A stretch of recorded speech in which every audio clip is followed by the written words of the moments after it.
Hello, and welcome back to the neighborhood, everyone. It's your friendly neighborhood reviewer with another Moondrop IEM review for ya. The Moondrop Aria, or Aria 2.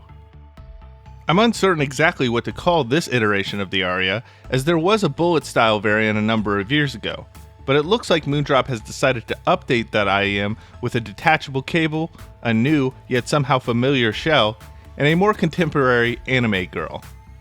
But for the sake of simplicity, I'll just refer to it as the Aria from here on out. So the Moondrop Aria, let's get into it.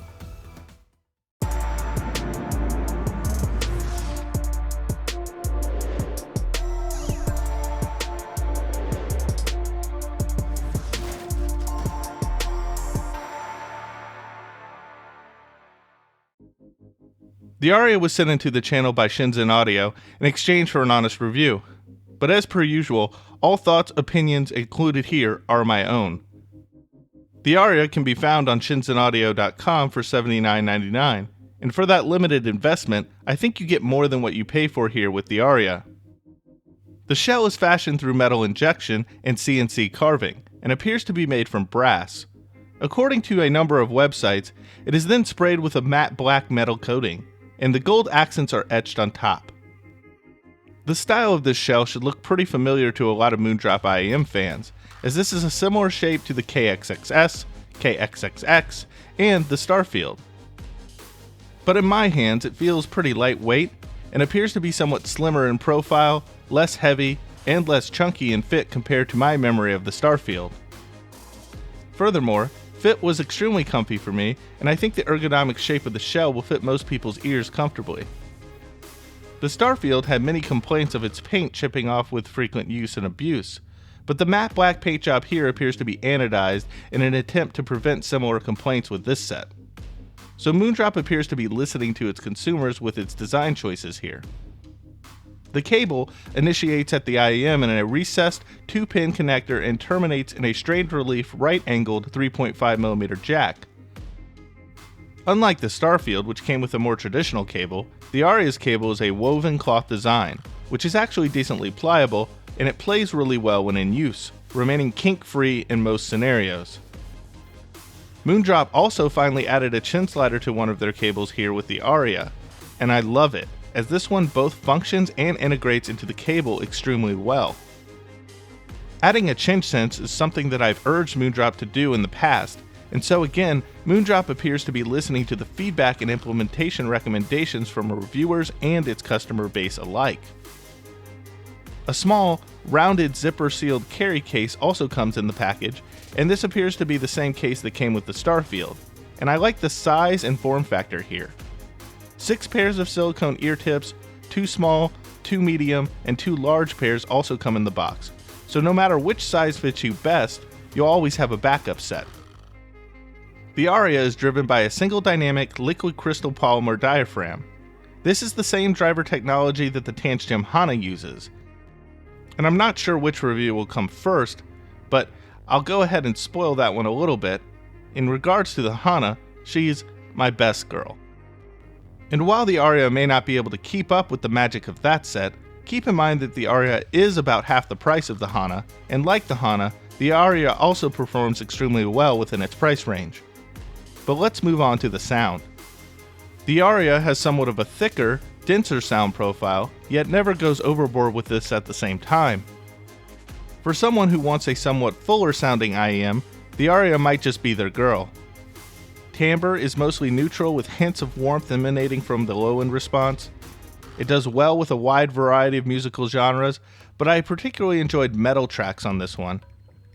For some reason, I've often been asked for a budget IEM recommendation for metal specifically, and from here on out, the Aria will be my recommendation for that until something better comes along. With metal specifically, the Aria has a rich, chunky, and authoritative style without compromising detail. This may be due to its solid mid-range performance.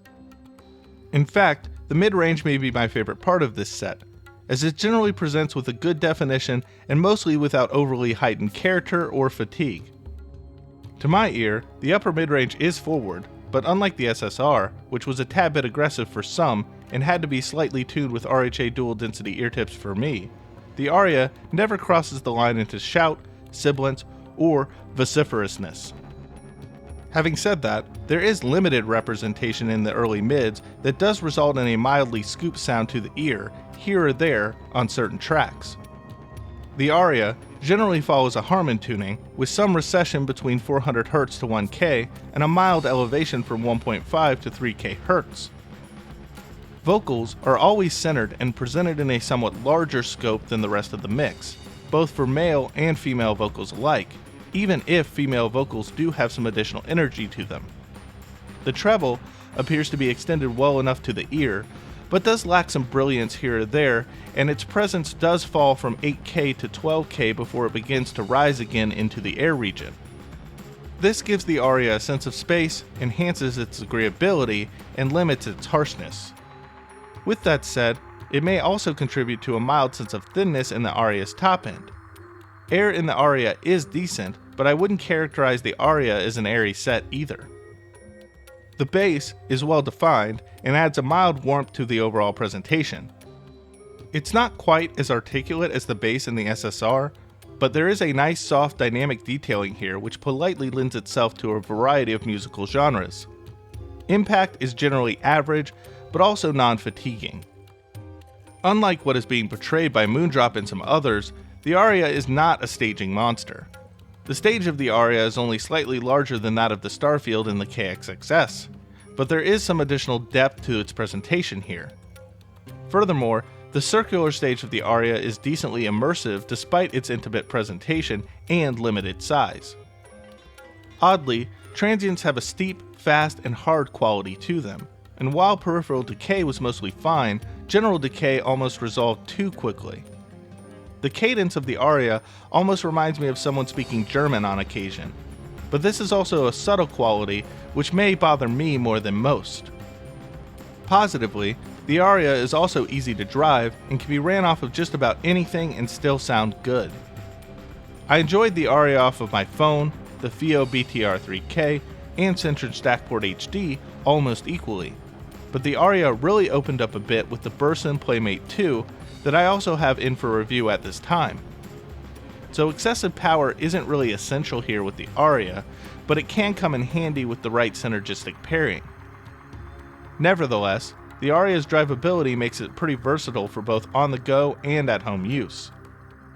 Compared to the Starfield, I find the aria to be the superior set, despite its cheaper price. In general, the aria is less grainy and does not suffer from smearing or treble glare in the same way the Starfield does. It's also more well controlled across the entirety of the frequency response range. For example, the bass in the aria may be less voluminous, but it's also less sloppy and more well defined. In summary, the aria offers a safely tuned IM which makes use of an up-and-coming driver technology and delivers where its predecessor may have failed, both in build and in sound, all for a cheaper price. The accessories provided here are sparse, but sufficient, and I suspect that this will become many people's de facto recommendation for an entry-level IEM due to brand recognition, a robust build, and appealing aesthetics. If you're interested in picking up the aria, check out my links for Shenzhen Audio and my other affiliate links in the description below. It helps the channel with all its numerous costs if they get used, and lets the market know that you support the neighborhood and what I do here. Alternatively, consider becoming a Patreon for only $1.50 a month. It not only supports the channel, but also gets you access to early written reviews like this one. And if you haven't done so already, make sure to subscribe, like the video, and make some comments, and also share it with your family and friends alike. You can also check out the neighborhood at all its other access locations at Twitter, the blog, or on Instagram. Links for each will also be posted in the description below as well.